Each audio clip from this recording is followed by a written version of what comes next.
یہ ہے نگاہ مومن کی بات, یہ ہے نگاہ مرد مومن. آپ آئیے ذرا دیکھتے ہوئے چلیے.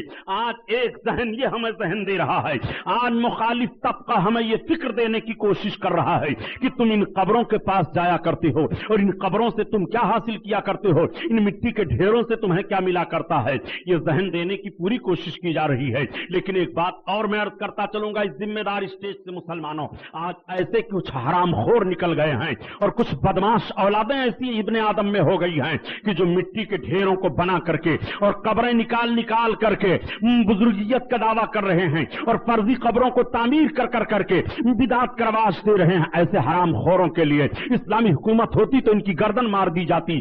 سنو پیارے, اللہ کا ولی پہچانا جاتا ہے, اللہ کا ولی چھپتا نہیں ہے. اور اللہ کے حبیب ارشاد فرماتے ہیں من زارا بلا مزارل فلعنت اللہ علیہ, جس نے بلا مزار کے کسی صاحب مزار کی زیارت کی معاذ اللہ, اس پر اللہ کی لعنت ہے. بلا صاحب مزار کی قبر بنا لی جاتی ہے, اس پر چادریں ڈال دی جاتی ہیں, وہاں پر ڈھونک دھتورا کیا جاتا ہے, وہاں پر لوبان سلگائے جاتے ہیں, وہاں پر اگربتیاں سلگائی جاتی ہیں. مذہب اسلام کا تعلق ان چیزوں سے نہیں ہے. اللہ کا ولی جہاں جلوہ افروز ہوتا ہے جنگل کو منگل بنا دیا کرتا ہے. خلق خدا خود اس سبحان اللہ چھپایا کرتی ہے. خواجہ غریب نواز کا روضہ چھپا نہیں ہے, محبوب الہی کا روضہ چھپا نہیں ہے, حضرت چراغ نصیر الدین دہلی کا روضہ چھپا نہیں ہے, شیخ محقق کا روضہ چھپا نہیں ہے, مختوم ماہنی کا روضہ چھپا ہوا نہیں ہے, حضرت بسم اللہ شاہ کا روضہ چھپا ہوا نہیں ہے. یہ وہ بزرگان دین ہیں جن کا تقدس ہے اور جن کی زندگی کا پاکیزہ ماحول آج بھی ہمارے اور آپ کی نگاہوں کے سامنے ہے. آج بھی ان کی شاہراہیں ہمارے اور آپ کے لیے دیدہ عبرت بنی ہوئی ہیں. آج یہ میں آپ کو بتاتا چلوں پیارے, میں عرض کر رہا تھا کہ مخالف طبقہ سے یہ بات بہت زور و شور کے ساتھ نشر کی جاتی ہے. ان لوگوں کے پاس کوئی طاقت نہیں ہے, ان میں کوئی دم نہیں ہے, لیکن یہی مخالف طبقہ ڈاکٹر اقبال کو تسلیم کرتا ہے اور ڈاکٹر اقبال کی فکر کو بھی مانتا ہے. اگر پڑھے لکھے لوگ کچھ موجود ہیں جو ڈاکٹر اقبال کے غزلیات اور ڈاکٹر اقبال کے نظمیات پر اپنی زندگی کو ایسے ماحول میں لے جا کر کے مطالعہ کرتے ہیں اور کہہ دیا کرتے ہیں کہ ہندوستان کی سرزمین پر اردو زبان میں تصوف کا مزاج پہچانتے ہوئے ایسا کوئی شاعر نہیں گزرا ہے جس طرح سے ڈاکٹر اقبال رہے ہیں. ڈاکٹر اقبال کو مفکر اسلام کہا گیا, ڈاکٹر اقبال کو کسی نے محقق بھی کہا, ڈاکٹر اقبال کو بہت سراہا گیا, ڈاکٹر اقبال کی بڑی تعریفیں کی گئی. آج بھی ڈاکٹر اقبال کی لکھی ہوئی نظموں کو نصاب میں داخل کیا جاتا ہے. آج بھی ڈاکٹر اقبال کے فکر کو لوگ پہچان رہے ہیں اور بڑی تعریفیں کر رہے ہیں. یہی ڈاکٹر اقبال ہیں. ڈاکٹر اقبال جب حضرت شیخ مجدد الفسانی رحمت اللہ تعالیٰ علیہ کے مزار پر حاضر ہوئے سرہند شریف, حضرت شیخ احمد مجدد الفسانی کے روضہ اقدس پر حاضر ہوئے سرہند میں. حاضر ہونے کے بعد جب ان کے روضہ کو دیکھتے ہیں اور ان کے قبر کی زیارت کرتے ہیں تو حضرت شیخ احمد سرہندی رحمت اللہ تعالیٰ علیہ کے روضہ کو دیکھ کر کے ڈاکٹر اقبال اشارہ کرتے ہیں کہ کوئی اندازہ کر سکتا ہے ان کے زور بازو کا, کوئی اندازہ کر سکتا ہے ان کے زور بازو کا.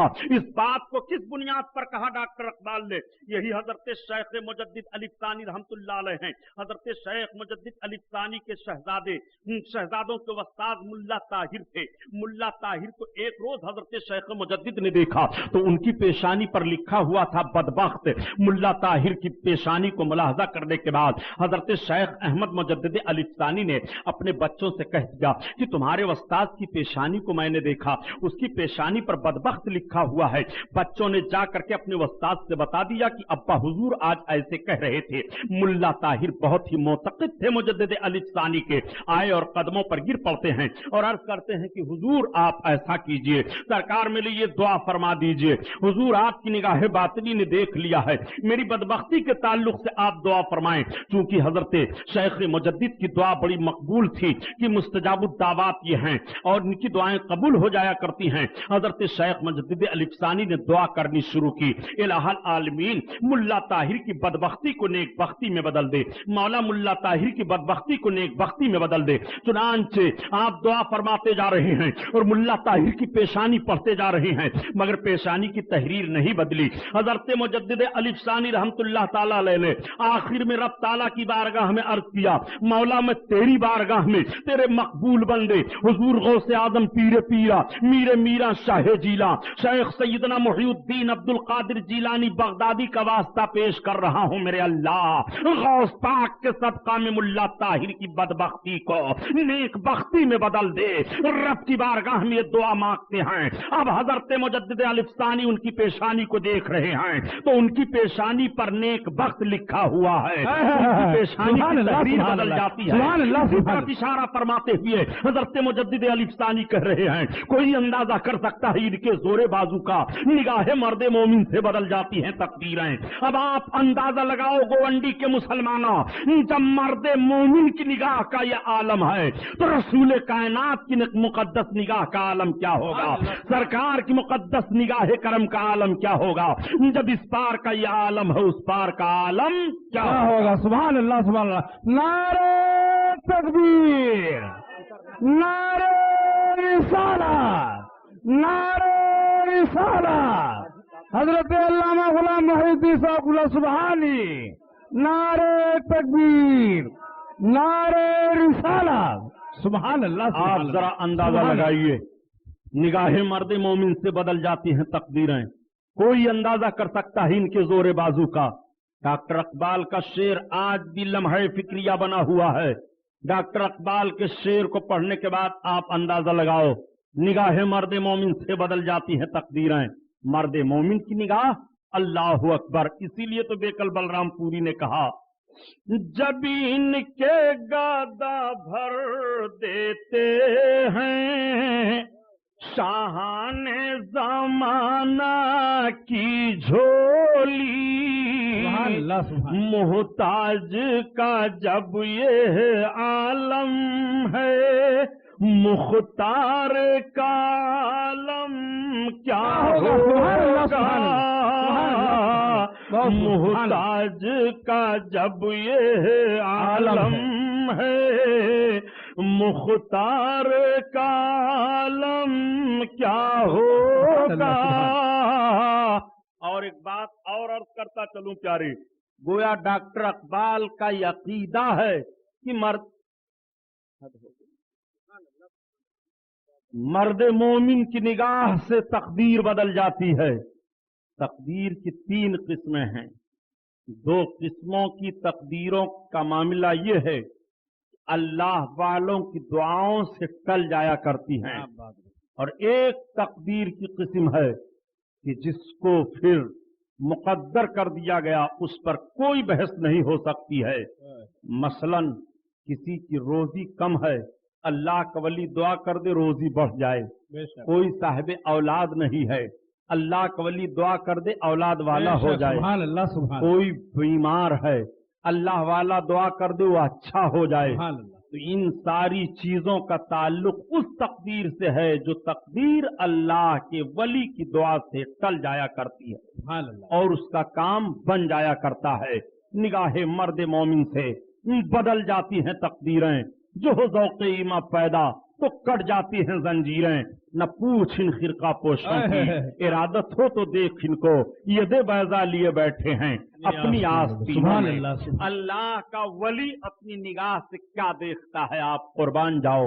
حضرت مولانا روم رحمت اللہ تعالی علیہ اپنے وقت کے بہت بڑے عالم گزرے ہیں اور اپنے وقت کے بہت بڑے مجدد ہیں۔ حضرت مولانا روم کی مثنوی آج بھی بہت مشہور و معروف ہے۔ مثنوی شریف بڑے دھوم دھام سے اہل علم میں مقبول ہے اور اہل علم میں مشہور ہے۔ لوگ بڑے ذوق و شوق کے ساتھ مثنوی شریف کو پڑھا کرتے ہیں۔ مولانا روم رحمت اللہ تعالی علیہ ایک مرتبہ اپنی درسگاہ میں بیٹھے ہوئے ہیں، آپ کے تمام شاگرد بیٹھے ہیں، قیل و قال کی بات ہو رہی ہے، بحث و تمہیز میں لوگ لگے ہوئے ہیں، کتابیں سامنے رکھی ہوئی ہیں۔ ایک اللہ کا بندہ پہنچ گیا اور پہنچنے کے بعد اس نے کہا یا مولانا این چیز تے، اے مولانا صاحب یہ کیا ہے؟ تب تک حضرت مولانا روم بول پڑے بابا باہر نکلو، یہ قالست تم تو نمی دانی، باہر چلے جاؤ، یہ سب قال ہے تم نہیں جانتے ہو، یہ سب علمی معاملہ ہے، تمہیں اس کے لیے کوئی علم نہیں ہے۔ اللہ کا مستانہ ایک نگاہ ڈال دیتا ہے کہ لائبریری میں آگ لگ جاتی ہے اور درسگاہ میں بیٹھے بیٹھے وہ لوگ دیکھ کیا رہے ہیں،